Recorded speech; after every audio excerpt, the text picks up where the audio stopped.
Officer Frank McDowell built his career on a simple, dirty formula: isolate, intimidate, and incarcerate. But when he slapped handcuffs on two quiet, disciplined men on a lonely stretch of highway, he didn't realize he hadn't just caught a pair of suspects. He had just declared war on the United States Navy. The sun beat down on the cracked asphalt of Highway 231, turning the Alabama heat into a visible, shimmering distortion. For the town of Cedar Grove, this stretch of road wasn't just a thoroughfare. It was a revenue stream. And Officer Frank McDowell was the town's most profitable fisherman. McDowell sat in his idling cruiser, the air conditioning blasting, a half-empty cup of stale coffee sitting in the console. Beside him sat Officer Tim Riley, a rookie who was already learning to keep his mouth shut and his eyes averted.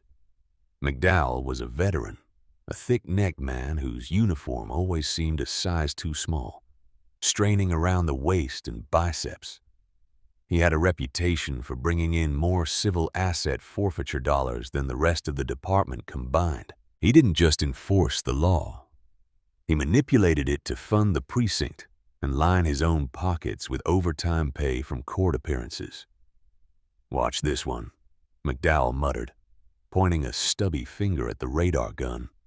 A sleek, late-model black Chevy Tahoe was cruising smoothly down the left lane, doing exactly 65 in a 65 zone.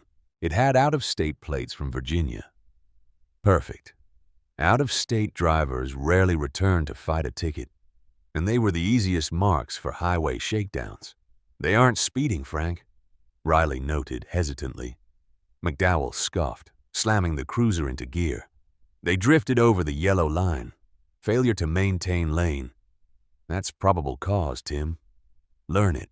McDowell flipped on the light bar, the red and blue flashes reflecting off the Tahoe's tinted rear window. The SUV didn't speed up or hesitate.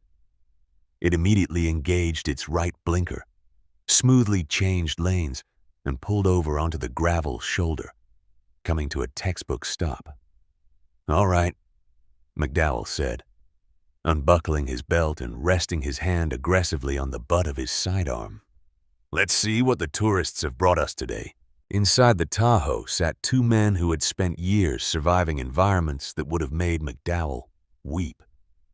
In the driver's seat was Chief Petty Officer Nate Donovan, a man whose calm demeanor masked a lethal, highly refined kinetic ability. In the passenger seat was Petty Officer First Class Kyle Bennett, a towering figure built like a freight train, casually reading a paperback novel.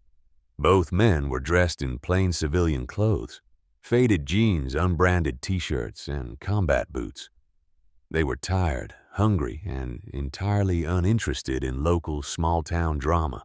McDowell approached the driver's side window, projecting a swagger he had perfected over years of bullying terrified motorists. He tapped his maglite hard against the glass. The window slid down silently. "License, registration, and proof of insurance," McDowell barked, not bothering with a greeting. Nate Donovan didn't flinch.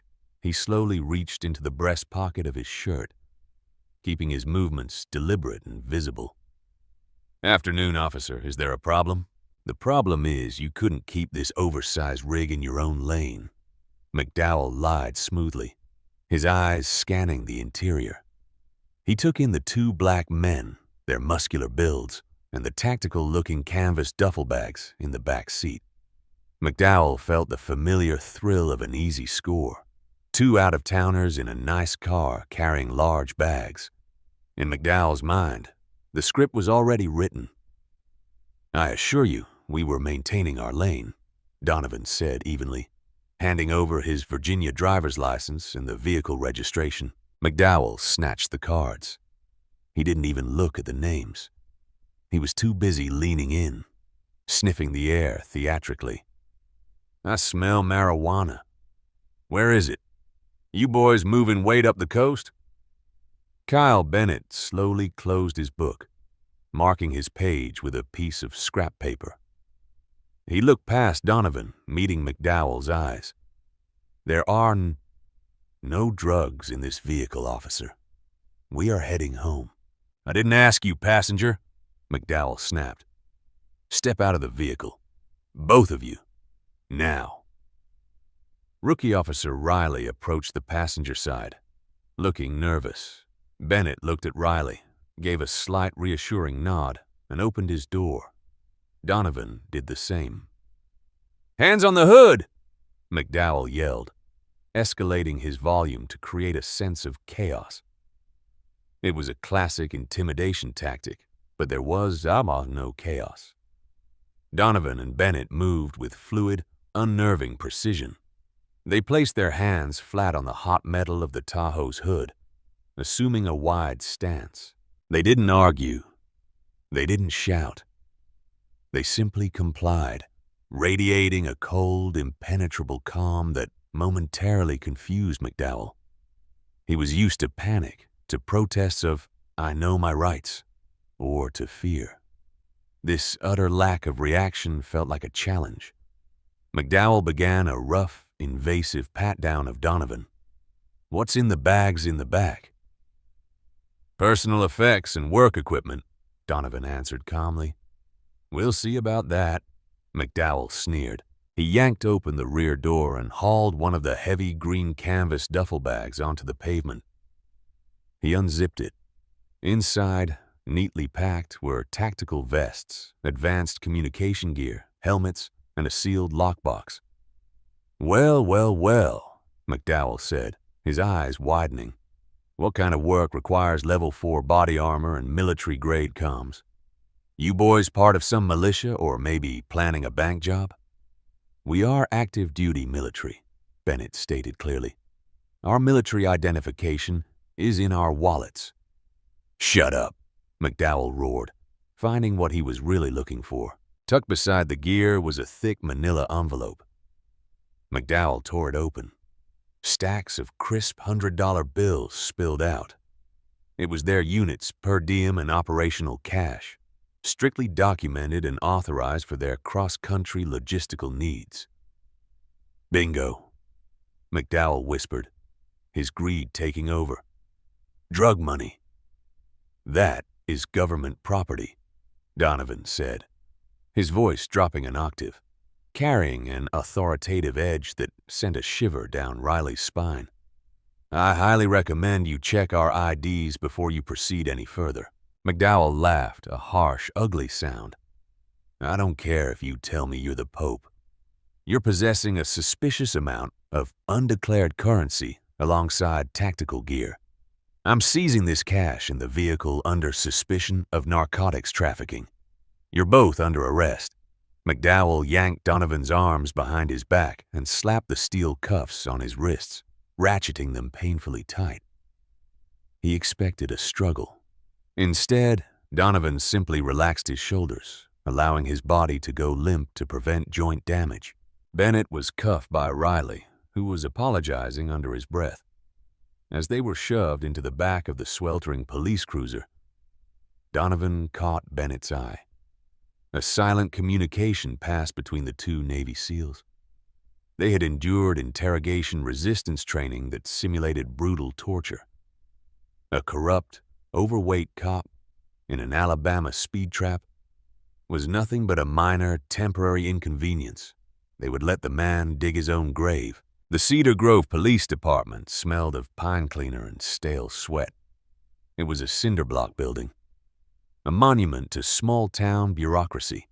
Desk Sergeant Mike Flanagan, a man whose primary physical activity consisted of chewing tobacco and operating a rubber stamp, looked up as McDowell marched his two prisoners through the double doors. Look what I pulled off the highway, Sarge, McDowell announced proudly, dropping the heavy manila envelope of cash onto the booking counter. 2 out-of-state runners, tactical gear, heavy cash, driving a $60,000 rig. Vehicle is already being towed to the impound lot. Flanagan eyed the money greedily before looking at the two men. Donovan and Bennett stood side by side, their posture immaculately straight, their expressions entirely blank. Names, Flanagan grunted. Nate Donovan, Kyle Bennett, Donovan answered. "What do you do for a living, boys?" Flanagan asked, booting up the ancient computer system. "We serve in the United States Navy," Bennett replied. McDowell snorted. "Yeah, right. A couple of swab jockeys driving a luxury SUV with 10 grand in cash and body armor. Probably got kicked out of boot camp and decided to play cartel. Empty your pockets." Donovan and Bennett complied. As McDowell sifted through their belongings, he deliberately bypassed their dark green common access cards, their military IDs. He didn't want the complication of military involvement on his paperwork until the forfeiture of the cash was fully processed. If he acknowledged they were active duty, there might be questions. If he booked them as unemployed drifters, the money would disappear into the precinct's discretionary fund soon enough. "You get one phone call," McDowell said, unlocking the holding cell door. "Make it count. Public defender won't be here until morning." McDowell knew exactly what he was doing. They would spend time rotting in a concrete box, breaking their spirits before they ever saw a judge. Donovan stepped up to the wall-mounted payphone. He didn't ask for a phone book. He didn't call a panicked wife or a local attorney. He dialed a number from memory. In a heavily secured, windowless office hundreds of miles away in Virginia, a secure line rang. It was picked up immediately. "Command Center," a crisp voice answered. "This is Chief Petty Officer Nate Donovan," Donovan said, his tone entirely casual. "Petty Officer First Class Kyle Bennett and I have encountered a localized logistical issue. Status, Chief. Detained by local law enforcement, Cedar Grove, Alabama. Our vehicle, gear, and operational funds have been seized. We are currently in holding. Unjustified stop. False accusations of narcotics trafficking." There was a brief pause on the line. Then, "Are you or Bennett compromised physically?" "Negative. We are fully compliant. Just dealing with a local sheriff who wants to play highwayman." "Understood, Chief. Sit tight. Do not engage. We will handle the extraction." Donovan hung up the phone and walked back to the cell, sitting on the concrete bench next to Bennett. "Everything good?" Bennett asked quietly. "Yeah. The old man is going to be pissed about his weekend, though." Donovan smirked slightly. Outside the cell, McDowell was busy typing up his incident report. He was a master of creative fiction. He wrote that the suspects exhibited aggressive posturing and had bloodshot eyes consistent with substance abuse. He detailed the cash seizure under the Alabama Code regarding civil asset forfeiture. He felt a deep sense of satisfaction. This was going to buy him that new bass boat he had been eyeing. He looked over at Officer Riley, who was staring uneasily at the cell. "What's your problem, Tim?" McDowell asked, leaning back in his chair. "I don't know, Frank," Riley whispered. "They aren't acting right." "What do you mean?" "Usually people you lock up, they yell, they cry, they beg to call someone, they pace the cell. Look at them." McDowell looked through the iron bars. Donovan was lying flat on the hard concrete floor, his hands folded over his chest, his breathing slow and rhythmic. He was asleep. Bennett was sitting against the wall, eyes closed, seemingly meditating. "They're just trying to act tough," McDowell scoffed, though a tiny sliver of unease pricked the back of his neck. "Criminals know how to do time. Don't let it spook you." McDowell checked on them periodically, trying to provoke a reaction. He served them stale bologna sandwiches and lukewarm tap water, taunting them about their money being gone forever. Donovan and Bennett simply ate their rations, thanked him politely, and went back to sitting in perfect silence. Their discipline was absolute. They were treating the Cedar Grove holding cell like a sensory deprivation exercise. The Cedar Grove County Courthouse was a brick building attached directly to the police station. Court was presided over by Judge Victor Langford, a tired, cynical man who had spent years rubber stamping whatever the local police put in front of him. He was a golfing buddy of the chief of police and didn't like having his docket clogged with lengthy arguments. McDowell handcuffed Donovan and Bennett together and marched them down the hallway into the courtroom. He was wearing his dress uniform, looking forward to the arraignment. He had already submitted the paperwork to initiate the permanent seizure of the Tahoe and the cash. "All right, let's get this over with," McDowell muttered, pushing them into the defendant's box. "Stand up straight, up." The courtroom was mostly empty, save for a few locals waiting to pay traffic fines and a bored bailiff doing a crossword puzzle. Judge Langford walked in, a cup of coffee in hand, and took his seat behind the high wooden bench. He didn't even look up at Donovan and Bennett. He just pulled the top file from his stack. "State of Alabama versus Nate Donovan and Kyle Bennett," Judge Langford mumbled, adjusting his reading glasses. "Charges: suspicion of narcotics trafficking, failure to maintain lane, resisting arrest without violence. Prosecutor, how are we proceeding?" The assistant district attorney, a young man who looked like he hadn't slept in a week, stood up. "Your Honor, the state requests these men be held without bail pending a full investigation. Given they are from out of state and possess significant seized assets, they are a flight risk." "Makes sense," Judge Langford said, reaching for his gavel. "Any defense counsel present?" Donovan stepped forward. "Your Honor, we do not have local counsel. However, we were informed that representation would be arriving this morning." Judge Langford sighed heavily. "Son, if your lawyer isn't here when I call the docket, you don't have a lawyer. I'm not delaying this court for some out-of-town ambulance chaser who can't read a map.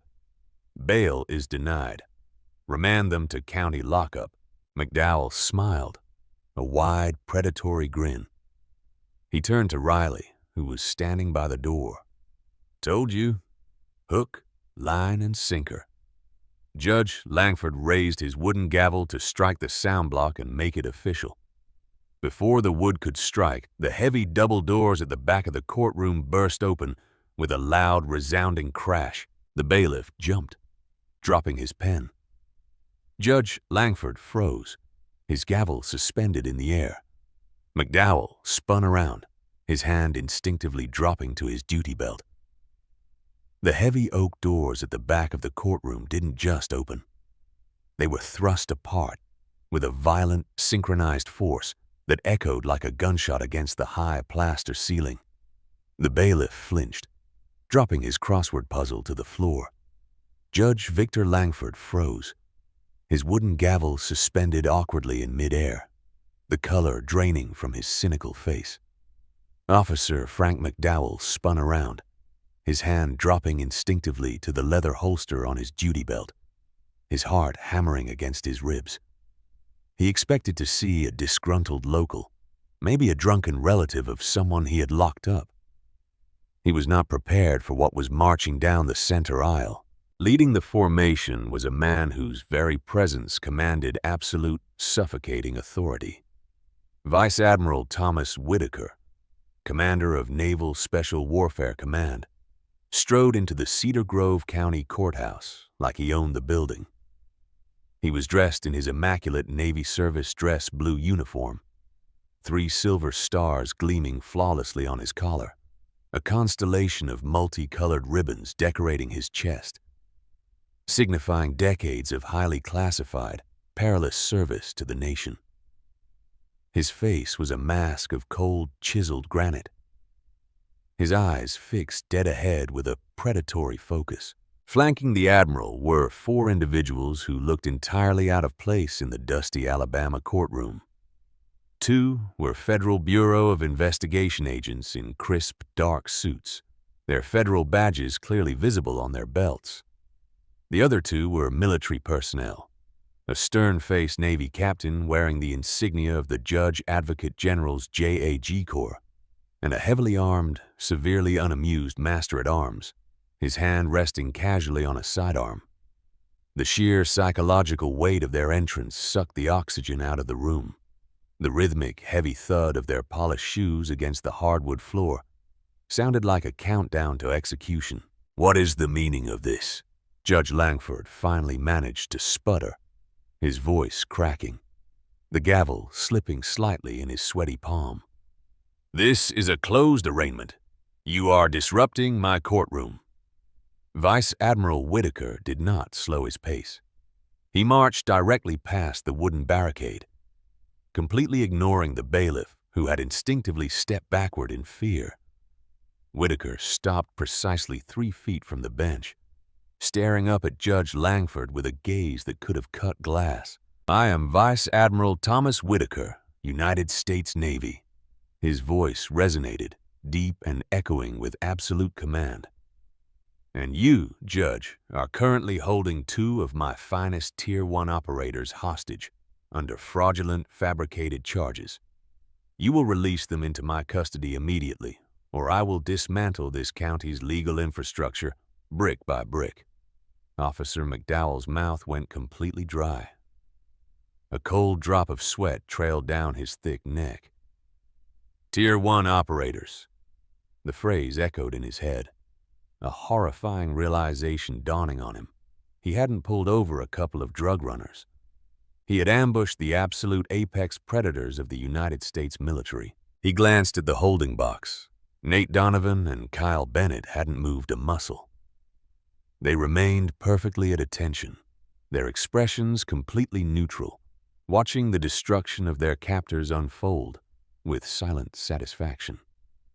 "Now see here, Admiral," Judge Langford stammered, trying to regain a shred of his local authority. He adjusted his glasses nervously. "These men are facing severe state felonies. They were apprehended transporting a massive quantity of undeclared currency and military-grade tactical equipment. My officer here, Officer McDowell, had probable cause." "Your officer," interrupted Captain Rebecca Lang, the JAG lawyer, stepping forward and dropping a massive, heavy leather binder onto the judge's bench with a resounding thud, "is a criminal operating under the color of law, and his probable cause is a fabricated lie easily disproven by a first-year law student." Captain Lang didn't wait for permission to speak. She flipped open the binder. A federal warrant was executed by the FBI Cyber Division on the Cedar Grove Police Department's internal servers. We have obtained the dashcam footage from Officer McDowell's cruiser, which he intentionally failed to log into evidence. McDowell felt his knees go weak. He had wiped that drive. He was sure he had wiped it. "The footage clearly shows that the vehicle driven by Chief Petty Officer Donovan and Petty Officer First Class Bennett maintained a perfect legal trajectory," Captain Lang continued, her voice surgical and merciless. "There was no failure to maintain lane. The traffic stop was illegal. Furthermore, we pulled the satellite telematics data directly from the Tahoe's onboard computer. The steering wheel did not deviate a single degree from dead center for miles prior to the activation of your officer's emergency lights."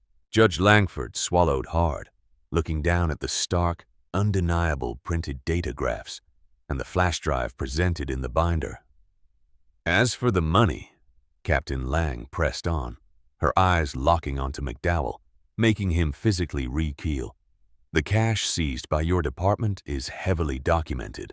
Sequentially tracked federal funds allocated for Operation Iron Resolve, a highly classified, multi-agency training exercise.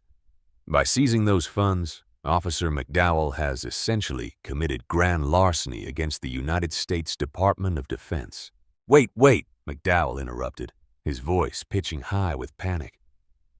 He looked desperately at Rookie Officer Riley, who was currently pressing himself against the back wall, looking as though he wished the floor would swallow him whole. "They had body armor. They refused to answer my questions. They were acting extremely suspicious." Vice Admiral Whitaker slowly turned his head to look at McDowell. The silence in the room was absolute and terrifying. "Officer," Whitaker said, his tone dangerously quiet, "you detained 2 men who have survived interrogations by foreign intelligence agencies. You locked them in a cage. Did you truly expect them to break down and cry for a small-town bully with a radar gun? Whitaker turned back to the judge.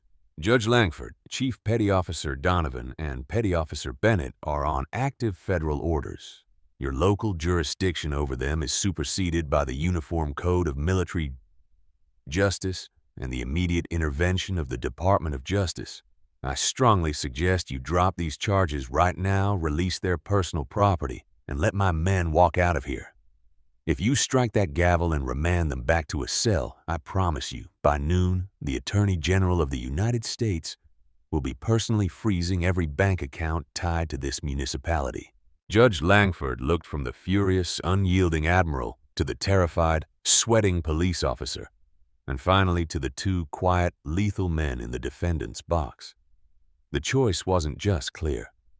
It was a matter of basic survival. Langford threw his gavel down onto the desk. It clattered harmlessly. All charges are dismissed with prejudice, Judge Langford said rapidly, his hands trembling as he hastily signed the release orders. Immediate release. The clerk will ensure the full return of all seized assets and property forthwith. Vice Admiral Whitaker gave a single, curt nod. He turned to the defendant's box. Chief Donovan, Petty Officer Bennett, Whitaker ordered. Fall out. Donovan and Bennett finally moved. The bailiff scrambled over, his keys shaking so violently he dropped them twice before finally unlocking the heavy iron cuffs binding the two seals together. Donovan rubbed his wrists once, a fleeting grimace of mild annoyance crossing his face before he and Bennett stepped out of the box. They walked over to the Admiral, stood at perfect attention, and delivered crisp, simultaneous salutes. Ready for duty, sir, Donovan said calmly, as if he hadn't just spent time sleeping on a concrete floor. Let's get your gear, gentlemen, Whitaker replied, returning the salute. We have a debriefing to attend. McDowell let out a massive, shuddering breath. He had lost the money. He had lost the Tahoe. And he had suffered an incredibly humiliating public dressing down. But they were leaving. The military was taking their men and going back to their world. He had survived. He would just have to lay low for a while, write a few speeding tickets, and let the heat die down before he went hunting on Highway 231 again. He took a step toward the back exit, desperate to escape the courtroom. Hold it right there, Frank. McDowell froze. The voice didn't belong to the Admiral. It belonged to the older, gray-haired FBI special agent who had been standing silently near the door. Special Agent in Charge, Harold Benson, stepped forward, blocking McDowell's path. He didn't look angry. He looked profoundly satisfied, like a hunter who had just watched a wolf step squarely into a steel trap. Where do you think you're going? Benson asked, reaching into his jacket pocket and pulling out a folded piece of paper. The judge dismissed the case, McDowell stammered, his bravado entirely shattered. The show is over. I'm going back to work. Your employment with the Cedar Grove Police Department was terminated approximately 5 minutes ago by the mayor, who is currently crying in his office, Benson said mildly, unfolding the paper. You see, Frank, the Department of Justice has been investigating this little speed trap of yours for some time. We knew about the civil asset forfeiture abuse. We knew you were targeting out-of-state drivers, seizing cash, and funneling it into unchecked, departmental accounts. The problem was your victims were usually scared tourists who couldn't afford to travel back to Alabama to fight you in court. We needed a smoking gun. We needed a blatant, irrefutable violation of federal law with witnesses who wouldn't be intimidated. Benson gestured toward Donovan and Bennett, who were quietly watching the scene unfold. Their duffel bags now slung easily over their massive shoulders. When you illegally detained 2 active-duty federal servicemen and attempted to steal government operational funds, you crossed the line from local corruption to a massive federal crime. You didn't just break the law, McDowell. You handed us the entire corrupt enterprise on a silver platter. Benson looked at his partner, who unclipped a pair of heavy stainless steel handcuffs from his belt. Frank McDowell Benson stated, his voice ringing with absolute finality. You are under arrest for the violation of 18 U.S. Code Section 242, deprivation of rights under color of law, as well as federal wire fraud, grand larceny, and kidnapping. You have the right to remain silent. I highly suggest you use it because right now you sound like an idiot. You can't do this, McDowell screamed, thrashing wildly as the federal agents grabbed his arms, twisting them behind his back with practiced brutal efficiency. Langford, do something. I made this town money. I protected this county. Judge Langford didn't say a word. He looked down at his desk, pretending to read a blank sheet of paper, terrified that if he made eye contact with the FBI agents, he would be next in handcuffs. As the cold steel snapped shut around McDowell's thick wrists, a sound echoed from the back of the room. It was Rookie Officer Tim Riley. He was crying, his hands raised in the air, surrendering to absolutely no one. "And I'll talk," Riley sobbed, the heavy guilt and terror breaking him completely. "I'll tell you everything he did. I have his secondary ledger in my locker. Just please don't send me to federal prison." Benson smiled a grim, satisfied smile. "We'll be happy to take your statements, son." As McDowell was dragged out of his own courthouse, screaming and cursing, the reality of his devastating karma finally crashed down upon him. He wasn't just losing his badge. He was losing his freedom, his pension, and his identity. He was going to a federal penitentiary, a disgraced ex-cop, where his survival would be measured in agonizing, paranoid minutes. He had built his entire life on exploiting the weak, and the moment he tried to exploit the strong, his entire empire collapsed into dust. Outside in the humid Alabama air, Vice Admiral Whitaker stood by a black armored Suburban. Donovan and Bennett had already stowed their gear in the back. "Are you gentlemen completely unharmed?" Whitaker asked, his stern demeanor softening slightly now that they were away from the locals. "We are, Admiral," Donovan replied. "It was an excellent opportunity to practice our patience and meditation techniques." Whitaker let out a rare, low chuckle. "I'm sure it was. The DOJ sends their regards. They've been trying to nail that precinct to the wall for some time. You boys managed to do it just by sitting in a cell. Never underestimate the quiet strength of disciplined men who choose patience over panic. In a single afternoon on a dusty Alabama highway, 2 Navy SEALs didn't raise their voices, didn't fight back, and didn't beg. They simply stayed calm, stayed professional, and let a corrupt cop dig his own grave with every greedy decision he made. What looked like weakness to Officer Frank McDowell was actually unbreakable steel forged in the hardest training on earth. That moment carries a powerful life lesson for every one of us. True power isn't loud, flashy, or aggressive. Real power is the quiet confidence to hold your ground, trust the process, and let justice unfold in its own time. When you know who you are and what you stand for, no small-town bully with a badge can break you. The universe has a way of balancing the scales, especially when good men refuse to lower themselves to the level of their oppressors. So the next time life throws an unfair situation at you, whether it's a bad boss, a dishonest deal, or someone trying to intimidate you, remember those 2 SEALs sitting peacefully in that holding cell. Stay calm, stay disciplined, stay true. Your character will speak louder than any scream ever could, and the right people will always show up at exactly the right moment If this story moved you even half as much as it moved me, drop a comment below and tell me, what's one situation in your life right now where staying calm and disciplined could change everything?